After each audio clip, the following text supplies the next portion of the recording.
Hi, I'm Mary Ellen Collins, and I want to welcome you to this forum for you. I want to talk to you about overcoming lessons and overcoming obstacles and adversity when you're called to do God's work. Overcoming obstacles and adversity, that's really common for us as motherless daughters.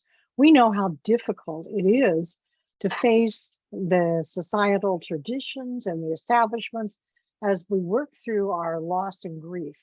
There's so many times that people hold us accountable to things that just aren't real, like when they say, "Are you over it yet? Get over it."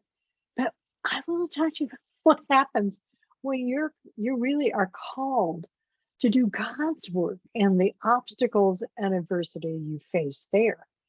If I haven't met you yet, I'm Mary Ellen Collins, and I am just absolutely delighted that you chose to spend your precious time with me. But I want to share with you just some information, some stuff that I want to talk to you about Mother Teresa. That's who I really, it just is really, she's just one of those people that I just admire. And I think, how did you do that? How did you do that? So, one of the things that I love to do is dig in and find out everything I can about the person that I admire so much. So it's really about being called by God when you have it. So we have to step, when we're called, we have to step out of our comfort zone. So many times we're asked to do things that we do not have a clue how to do. And believe me, I know how difficult this is. When I first started Motherless Daughters Ministry in the year 2000, I encountered so many obstacles and so much diversity. I mean, I kept saying to God, "Really, God? You want me to do this? Do I have to? I don't know how." And I'd say, "Not again. Do I have to wait?"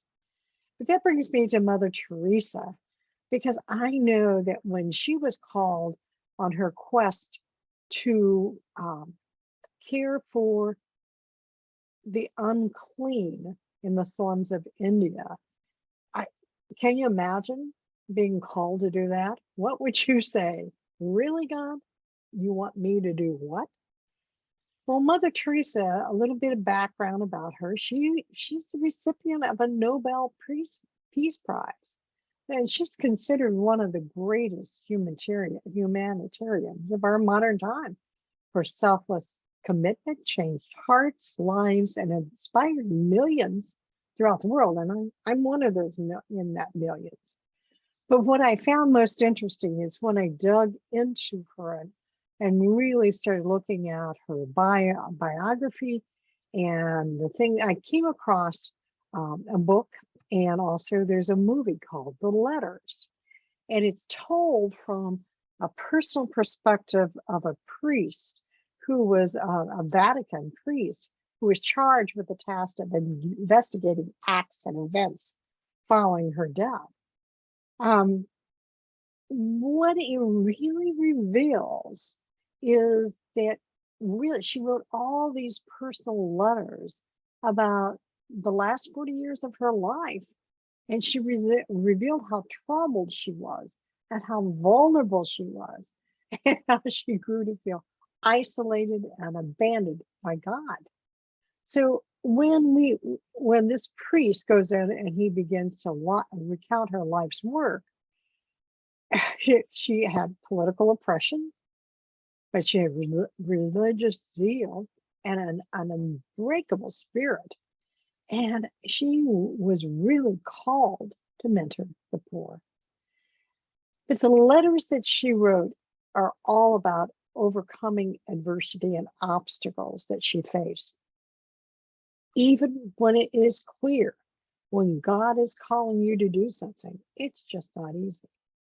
One of the obstacles she faced was from her own order of nuns. It was clear that the chief nun would like to keep her in her place, which and keep her under control. But also, it was really cumbersome. But she learned to work within the rules and regulations to move her calling into reality. We are also introduced that she had a lot of self-doubt and darkness. And we only see emotions in her letters when she reads about her mother and cries. Well, I was left with 10 very important lessons I learned from Mother Teresa. The first one is face your adversaries. Face adversity. Never run. Look them right in the eye and smile. That's important. Number two is keep someone who speaks the same language as your opponents to be your ally. And I know in India, she had so many different dialects and she was having trouble communicating. So she found someone who could communicate for her. And I think that's important always to think about. We have to speak the language to the person that we're trying to influence. Number three was to keep focused on the larger call. Oh, wow. Can you ever get bogged down in the details? And being able to pull up and see the larger call and the larger picture of what God's asking you to do. That's tough. And it needs lots of strength and prayer to be able to do that. Number four is start small and build. You know, she didn't say this, but Rome was not built in a day. It was built a step at a time, a piece at a time. And whatever you're being called to do, that's exactly what's going to happen, one step at a time. I think it's very important that she talks about turning enemies into advocates, taking that person that is the most defiant against what your calling is and working with that person so that you can turn them into advocates for you, that they become one of your vocal voice boxes for whatever your calling is. The sixth thing she talked about was use the system. Don't try to go around the system. Always work within the system. So you always have, you've got boundaries, but there's some wiggle room between the boundaries. Find out what that is. The hardest thing that I think is to continue to be fearless. Keep the focus. Learn and be open to change. Learning something all the time and continue to work towards that calling.